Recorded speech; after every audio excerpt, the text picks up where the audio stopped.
হযরত সালমান ফার্সি রাদিয়াল্লাহু তাআলা আনহু 250 বছর পর্যন্ত পাদ্রীর খিদমত করে।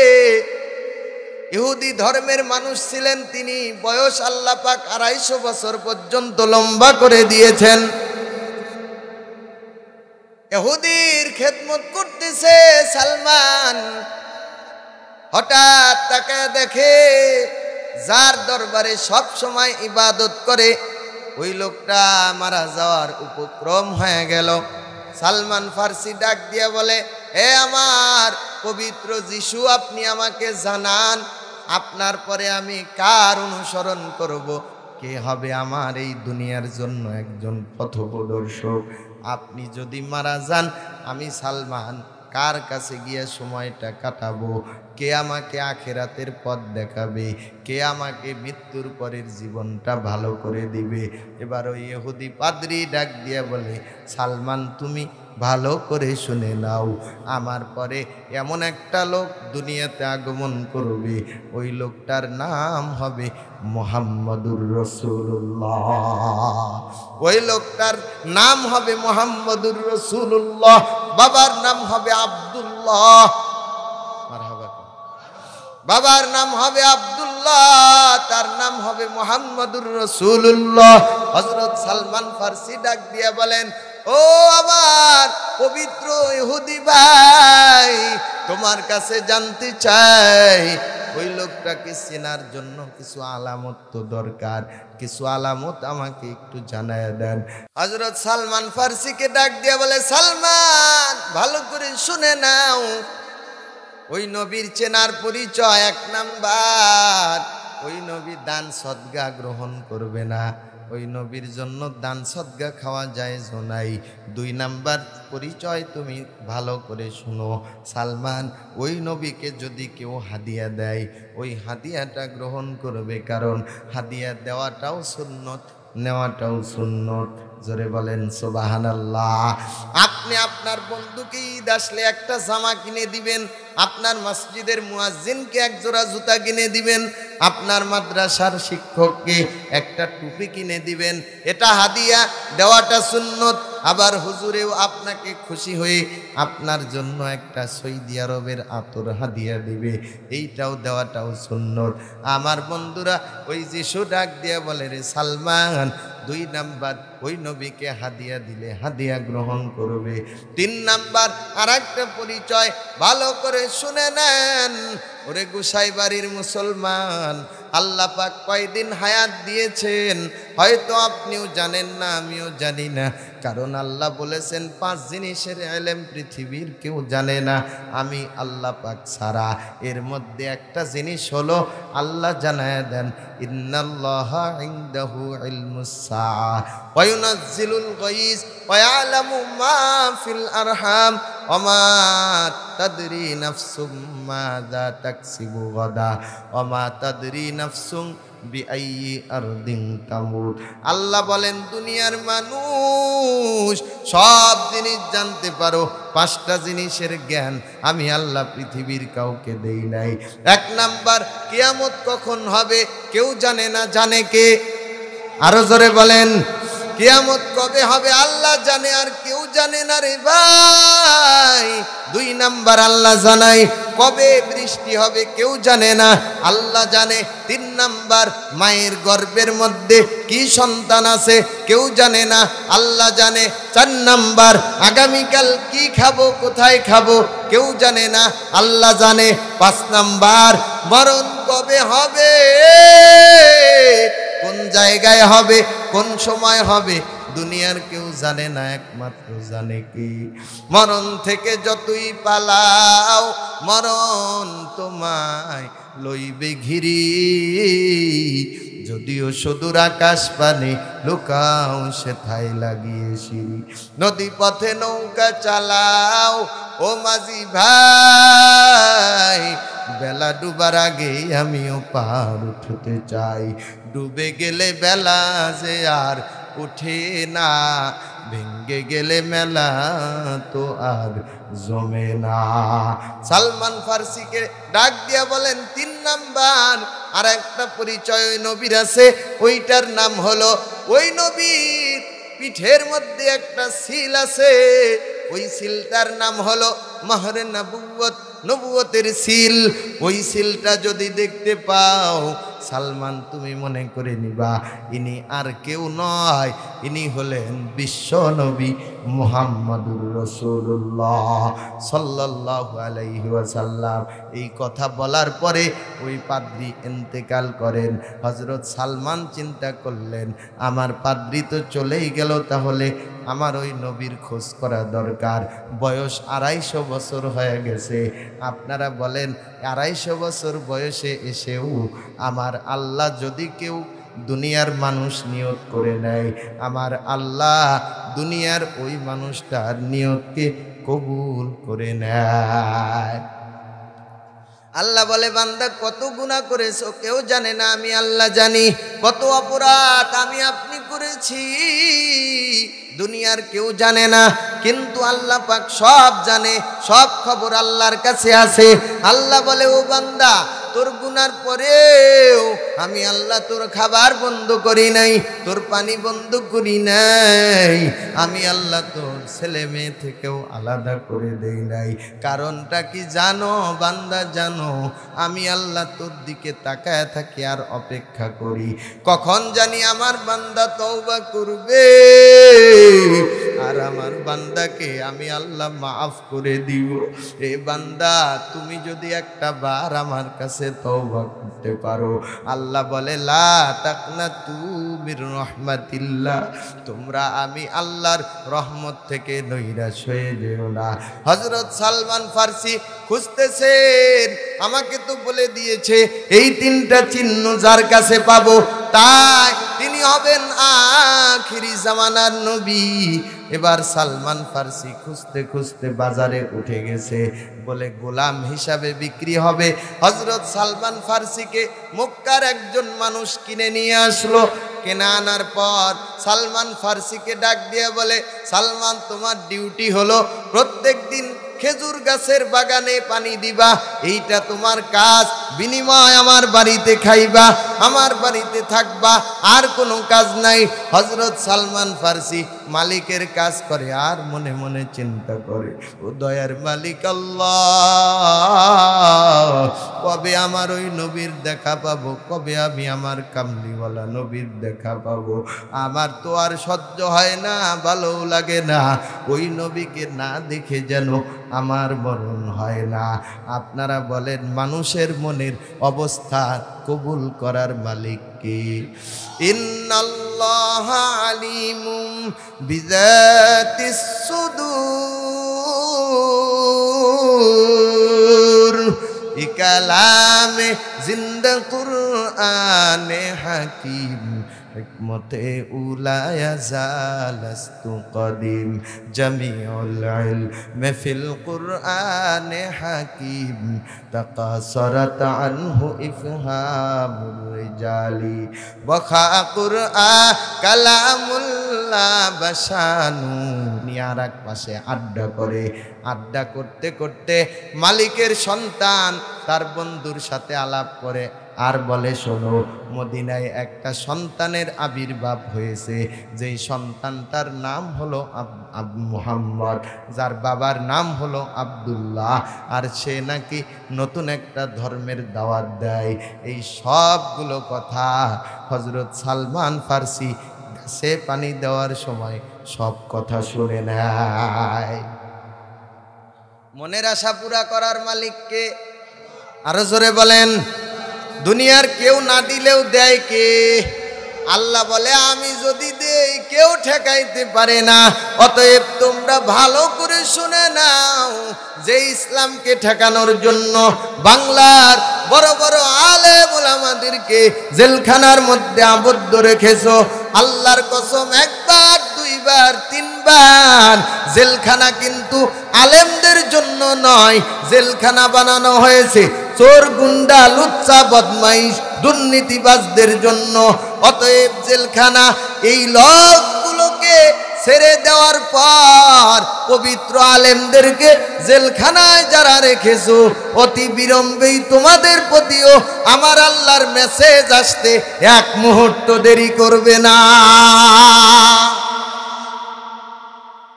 হযরত সালমান ফার্সি রাদিয়াল্লাহু তাআলা আনহু সব কথা শুনছেন, সুবহানাল্লাহ বলেন। শোনার পর কাজ ছেড়ে দেয়, মালিকের কাছে চলে যায়। ও মালিক, দুনিয়ার মালিক, তোমার কাছে আমি ছুটি চাই, একটা দিনের জন্য যদি ছুটি দাও, আমি একটু মদিনায় গিয়ে ঘুরে আসতে চাই। ওরে ভাই, মদিনায় যাইতে মন চাই কি চায় না?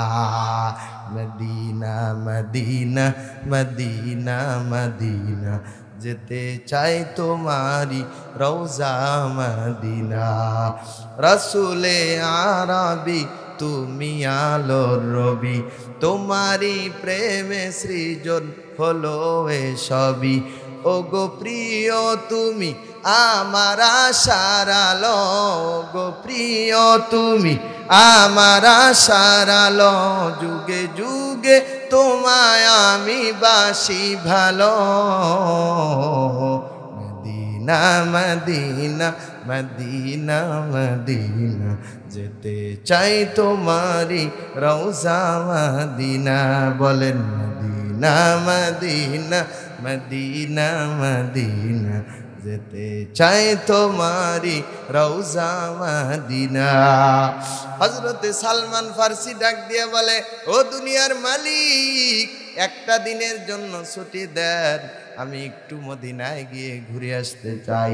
মালিক ডাক দিয়ে বলে, সালমান, 2 দিন কিন্তু সময় কাটাবি না, যা তোর ছুটি পাস করে দিলাম, একটা দিনের জন্য মদিনায় গিয়ে ঘুরে আয়।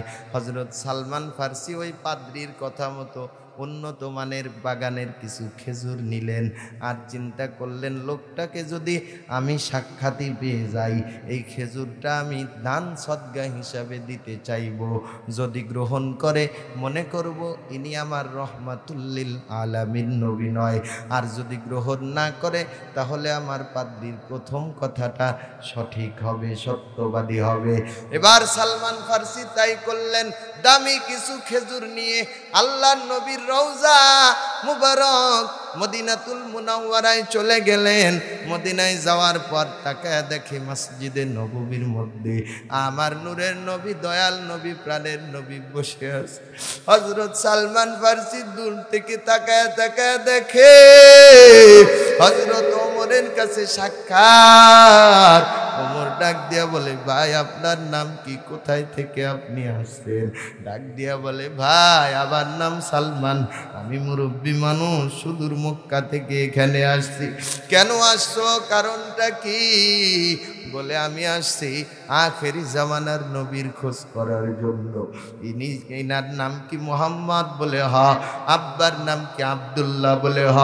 ও ভাই, আমাকে একটু ওই লোকের কাছে নিয়ে যাও। হযরত ওমর সঙ্গে করে নিয়ে সালমান ফার্সিকে ওই নবীর সামনে বসায় দিল। নবী আমার সালাম দিয়া ডাক দিয়া বলে, কি তোমার নাম, কোথায় থেকে আসছো? ডাক দিয়া বলে, আমার নাম হলো সালমান ফার্সি, ওই পারস্য দেশ থেকে মক্কায় আসছি, ওই মক্কা থেকে আপনার দরবারে আসছি। তবে আপনার জন্য আমি কিছু সদগার খেজুর নিয়ে আসছি, আপনি যদি গ্রহণ করেন তবে আমি খুশি হব। আমার নবী ডাক দিয়া বলে, ভাই সালমান, আমার আল্লাহ পাক আমাকে নিষেধ করেছেন, দান সদগার মাল আমি নিতে পারবো না। হযরতে সালমান ফার্সির মনে লেগে গেছে, ছুটি শেষ, চলে যেতে হবে আবার ওই মক্কায়। সালমান ফার্সির মনের মধ্যে মজা, কত যে মজা। হযরত আলীকে এক কাফির জিজ্ঞাসা করে, ও আলী, জবাব দাও, যে আল্লাহকে সেজদা করো তাকে কি তুমি দেখো নাকি? হযরত আলী বলে, ভাই আমি এমন আল্লাহকে সেজদা করি না যেই আল্লাহকে আমি আলী দেখতে পাই না। হযরতে সালমান ফার্সির মনের মধ্যে মজা। আবার দীর্ঘদিন কাজ করার পরে একদিন আবার মালিক কি বলে, ও মালিক, একটা বার যদি আমাকে ছুটি দিয়ে দেন আমি যাইতাম একটু আবার মদিনায়। মালিক ডাক দিয়ে বলে, কি ব্যাপার বুঝি না, তুমি কি মদিনা ছাড়া অন্য কোনো জায়গায় যেতে চাও না? এবার সালমান ফার্সি ডাক দিয়া বলে, না না মালিক, আমার অন্য কোথাও যাইতে মন চায় না, আমার শুধু যাইতে মন চায় যে জায়গায়, ওই জায়গার নাম হলো মদিনা। মন যদি দিতে হয় নবীকে দিও। বলেন, মন যদি, একটা আওয়াজ দেন, মন যদি দিতে হয় নবীকে দিও। আহা, ভালো যদি বাসতে হয় নবীকে বেশো। তোমার কষ্ট যত না যিনি সইতে পারে না, আহা ওই নবীকে জানের চেয়ে ভালোবাসিও। মন যদি দিতে হয়, বলেন না কেন, নবীকে দিও। আহা, ভালো যদি বাসতে হয়। আলোচনা চলবে, চলবে না শেষ করব? আমার ভাইরা, হযরতে সালমান ফার্সি ডাক দিয়ে বলেন, তাহলে আর একটা দিন ছুটি দেন। মালিক ডাক দিয়ে বলে, যাও। এবার সংক্ষেপ করছি বাজান, হযরতে সালমান ফার্সি আবারও একটা টোপলা বাঁধলেন। এই টোপলার মধ্যে উন্নত মানের কিছু খেজুর নিয়ে নিলেন। এই খেজুর নিয়ে এবার চিন্তা করলেন, তার ওই পীর মুর্শিদ বলছে তাকে দ্বিতীয় নাম্বার নবী হাদিয়া গ্রহণ করবে। এবার সালমান ফার্সি রাস্তাঘাট জায়গা সব চেনা তার আছে। সালমান ফার্সি চিন্তা করলেন, আমি এবার এই খেজুরগুলো ওই নবীকে হাদিয়া দিতে চাইব, দেখি তিনি গ্রহণ করে কি করে না। সালমান ফার্সি আবার গিয়া হাজির। নবী ডাক দিয়া বলে, ভাই সালমান, কেন আসছো তুমি? কারণটা কি? বলে, আল্লাহর পয়গম্বর, আপনার জন্য আমি কিছু খেজুর হাদিয়া নিয়ে আসছি। এবার নবী আমার মুস্কি মুস্কি হাসি দিলেন আর বললেন, সালমান রে, তুই জানো না আমার আল্লাহ আমি নবীর জন্য হাদিয়ার মাল গ্রহণ করা হালাল করে দিছে। হাদিয়া গ্রহণ করা হালাল, কিন্তু সুদ খাওয়া হালাল না হারাম? আরো জোরে বলেন। 5 ওয়াক্ত নামাজ পড়ে প্রথম কাতারের মুসল্লি সুদ খায়, আছে না নাই? আরো জোরে বলেন। সুদখোর বড় খারাপ। নবী আমার হাদিসের মধ্যে জানা যায়, কিয়ামতের ময়দানে সুদখোরের পেট হবে লম্বা। কেমন? লম্বা পেট হবে। বলে, এই পেটের মধ্যে কি থাকবে? গরুর গোশত, মুরগির গোশত? না না, তা না। আপেল, কমলা, মালটা, বেদানা, কলা কিচ্ছু থাকবে না। তো পেটটা মোটা কেন? নবী আমার ডাক দিয়া বলে, কারণটা কি জানো? এই পেটের মধ্যে ওই সুদের মাল যা সে দুনিয়ায় খাইছি, ওই মালগুলো পেটের মধ্যে এক একটা সাপ হবে। সাপ, এই সাপগুলো তাকে এমন জোরে জোরে কামড়াইতে থাকবে। কেন এই কামড়টা দিবে? বলে, এই কামড়টা দেওয়ার একমাত্র কারণ হলো এই বান্দা দুনিয়ায় সুদ খাইতো। এবার আপনারা বলেন, এই সুদ বন্ধ করার দায়িত্ব আছে না নাই? সুদ বন্ধ করতে হবে। কেমনে করবেন? নিজের বাবা মাকে আগে শাসন করবা যুবক। মুরব্বী বাবা নিজের সন্তানকে শাসন করবেন। নিজে যদি কখনো ভুলে বালে এদিক সেদিক, কখনো সুদের কোনো অর্থ লেনদেন, সুদের কোনো সাক্ষী, সুদের কোনো ব্যাপারে সালিশ যদি নিজেও করে থাকেন, তওবা করে নিবেন। আর যদি এখন থেকে নিয়ত করে নেন, হুজুর আমি জীবনে কোনো দিন সুদ খাই নাই, আজ নিয়ত করলাম জীবনেও কোনো দিন খাবো না, তাহলে পবিত্র একটা দেহ নিয়ে আল্লাহর কাছে যাইতে পারবো। ও বাজান, এই দুনিয়া থাকার জায়গা না, কবর হচ্ছে তোমার আমার আসল জায়গা। এবার সালমান ফার্সির হাদিয়াটা যখন আমার নবী গ্রহণ করলেন, এবার বলেন তো সালমান ফার্সির মনটা খুশি না বেজার? খুশিতে ভরপুর হয়ে গেছে। হযরত সালমান ফার্সি রাদিয়াল্লাহু তাআলা আনহু আনন্দিত হইয়া মক্কায় চলে যায়। মালিকের বাড়িতে যাওয়ার পর সালমান ফার্সি শুধু মনে মনে আনন্দ। মালিক ডাক দিয়া বলে, ওরে সালমান, কি হয়েছে তোমার? তোমাকে তো এখন দেখতে বড়ই মিষ্টি লাগে। কারণ যার মধ্যে আল্লাহ নবীর প্রেম আছে, ওই লোকটার যদিও পকেটে কিচ্ছু নাই, কিন্তু লোকটার মুখে সর্বক্ষণ মিষ্টি হাসি। এইটাই প্রমাণ করে আল্লাহ তার জান্নাতবাসী বানাবে। এই জন্য মুসলমান গরিব মানুষ, টাকা পয়সা নাই, দুনিয়ায় তার কোনো মান মর্যাদা নাই, কিন্তু আল্লাহর সাথে এই বান্দার সম্পর্কটা গাঢ় বলে তাবলীগের সাথে তার সম্পর্ক ভালো, চরমনাইওয়ালার সাথে সম্পর্ক তার ভালো।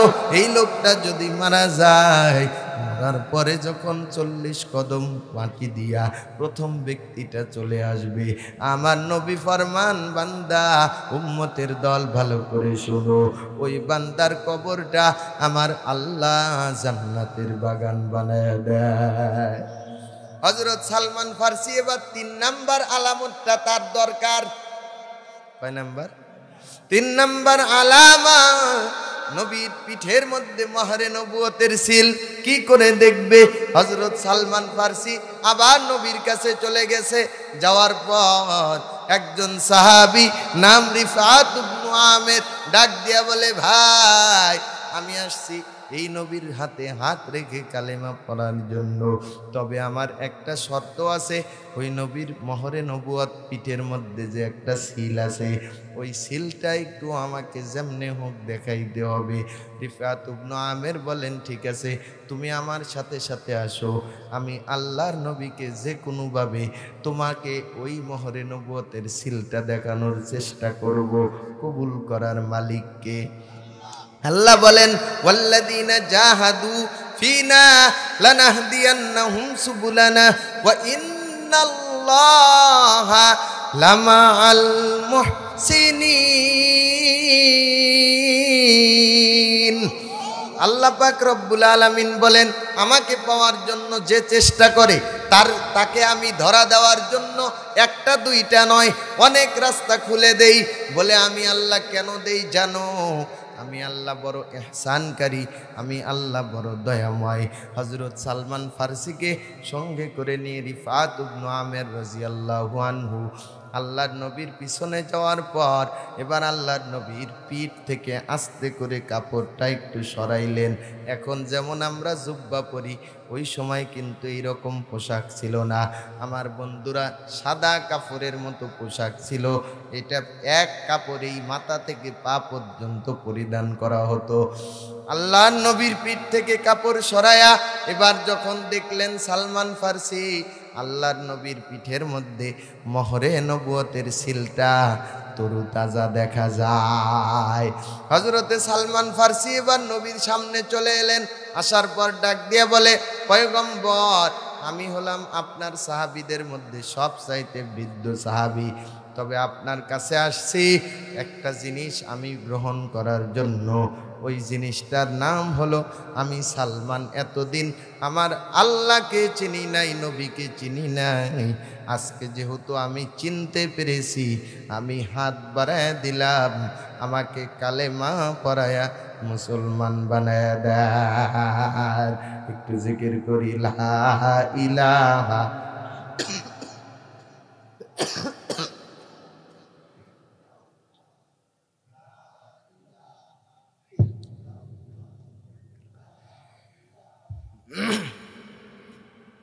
লা ইলাহা। তকবীর হো ज़बा पसारे खालिक अकबर, तकबीर हो ज़बा पसारे खालिक अकबर। अल्लाह का नारा से हो कल्बों पे मुनव्वर। अल्लाहु अकबर हो, अल्लाहु अकबर, अल्लाहु अकबर बोलो, अल्लाहु अकबर बोलें, अल्लाहु अकबर हो, अल्लाहु अकबर, अल्लाहु अकबर बोलो, अल्लाहु अकबर। तकबीर हो अल्लाह, तकबीर हो अल्लाह, तकबीर हो अल्लाह, तकबीर हो ज़बा पसारे खालिक अकबर। अल्लाह का नारा से हो कल्बों पे मुनव्वर अल्लाहु अकबर हो अल्लाहु अकबर अल्लाहु अकबर बोलो अल्लाहु अकबर लिल्लाहि तकबीर नाराए तकबीर আল কোরআনের আলো নারায়ে তাকবীর। হযরতে সালমান ফারসি রাদিয়াল্লাহু তাআলা আনহু কালেমা পড়ার পর বলেন তো এবার তার কিছু দায়িত্ব আছে না নাই? আল্লাহর নবী বলেন সালমান কই যাও? বলে আমি যাই মালিকের কাজ করার জন্য, আমি তার আন্ডারের গোলাম। নবী আমার ডাক দিয়া বলে ওরে সালমান যাও যাও, তবে আমার সাথে লাইনটা ঠিক রাখো। যেমন আমাদের চরমনায়ের হুজুররা আমার বন্ধুরা বৎসরে 2 বার লাইন ঠিক রাখার জন্য একটা মাহফিলের আয়োজন করেছেন। সারা পৃথিবী বলা যায় প্রায় অনেক রাষ্ট্রের মানুষও এখন আসে, সারা বাংলার 64 জেলা থেকে ওই জায়গায় মানুষগুলো যায়। কেন যায় জানেন? মোবাইলের চার্জ না থাকলে ওই মোবাইলে আবার চার্জ দিলে তারপরে মোবাইল চালু থাকে, না হলে বন্ধ হয়ে যায়। বছরে 2 বার চার্জ দিয়া দেয়।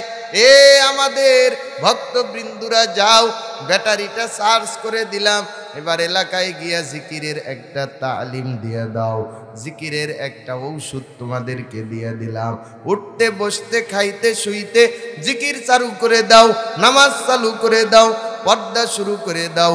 এই যে এই মাসের শেষ তারিখ থেকে 3 দিন আমার বন্ধুরা পিসাব হুজুরদের মাহফিল, ওখানে গেলে এই আমলের ব্যাটারিটা আমাদের চার্জ হয়ে যাবে। আমার বন্ধুরা আল্লাহর নবী ডাক দিয়া বলে সালমান তোমাকে একটা আমল দিয়ে দিলাম, কাজের সময় সব সময় তুমি আল্লাহ তাআলার জিকির করবা, আর আমার কাছে আসা যাওয়ার জন্য একটা লাইন তুমি তৈয়ার করে রাখবা। এবার সালমান ফারসি রাদিয়াল্লাহু তাআলা আনহু বাড়িতে চলে গেলেন।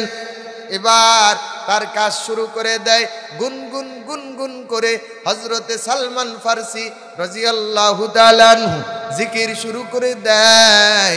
মালিক চিন্তা করে সালমান মনে মনে কি বলে, কণ্ঠটা এত মায়াবী কেন লাগে? ওরে সালমান বলো তো তুমি কি করো, কেন এত তোমার কণ্ঠটা গুনগুন লাগে?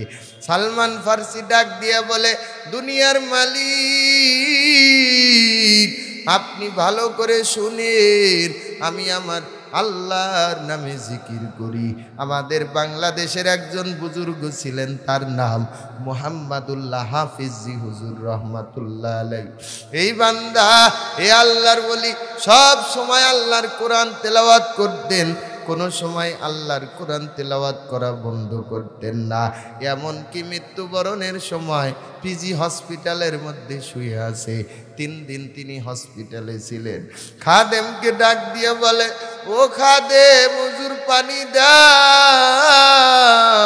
ডাক্তার ডাক দিয়া বলে হুজুর আপনি তো ওযু করলে আপনার অসুখটা আরো বেড়ে যাবে।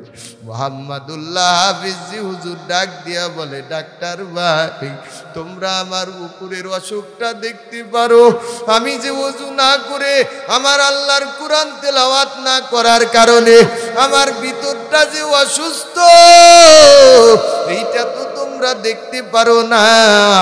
আমাকে ওযুর পানি দাও, আমি একটু ওযু করে আমার আল্লাহর কোরআন তেলাওয়াত শুরু করি। ডাক্তাররা রিপোর্ট করে বলে মুহাম্মাদুল্লাহ হাফিজি হুজুরকে আমরা যখন ওযুর পানি দিলাম, ওযু করে হুজুর যখন কোরআন তেলাওয়াত করলেন, সারা রাত্রি তেলাওয়াত করলো, সকাল 7:30টার দিকে আমরা জিজ্ঞাসা করলাম হুজুর আপনার কি ঘুমে ধরে নাই?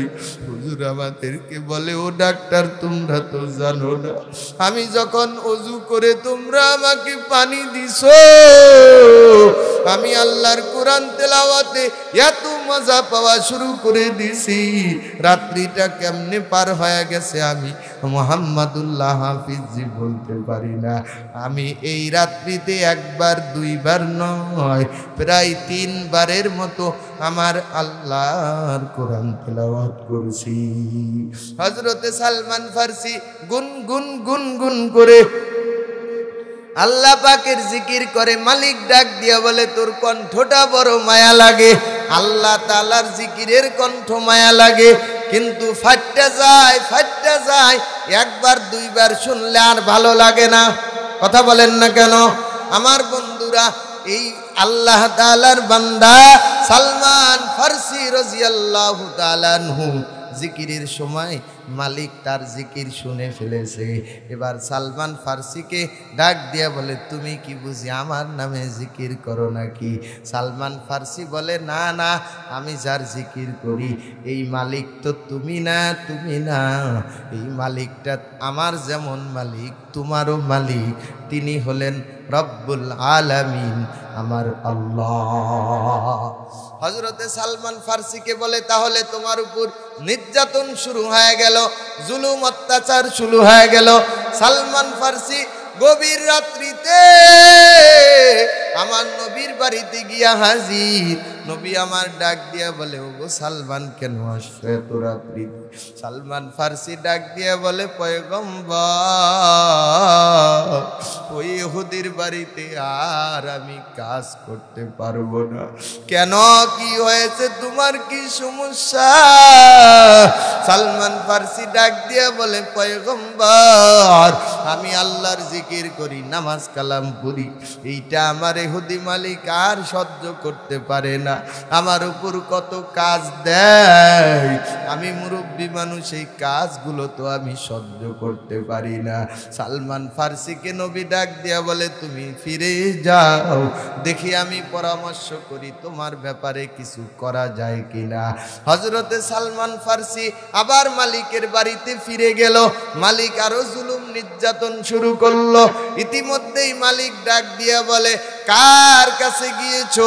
বলে, মুহাম্মাদের কাছে গিয়েছিলাম, তার ধর্ম গ্রহণ করেছি, তার আল্লাহর জিকির করি, আমার আল্লাহর জিকির করি, আল্লাহর কোরআন পড়ি। আপনার কাছ থেকে মুক্তির জন্য কি করলে আপনি মুক্তি দিবেন?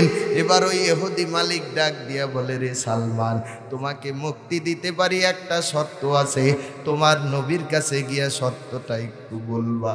সালমান ফারসি ডাক দিয়ে বলে, ইহুদি মালিক, তুমি আমাকে দাও, বলে দাও, কি করলে তুমি আমাকে গোলামের জিন্দিগি থেকে মুক্তি দিবা?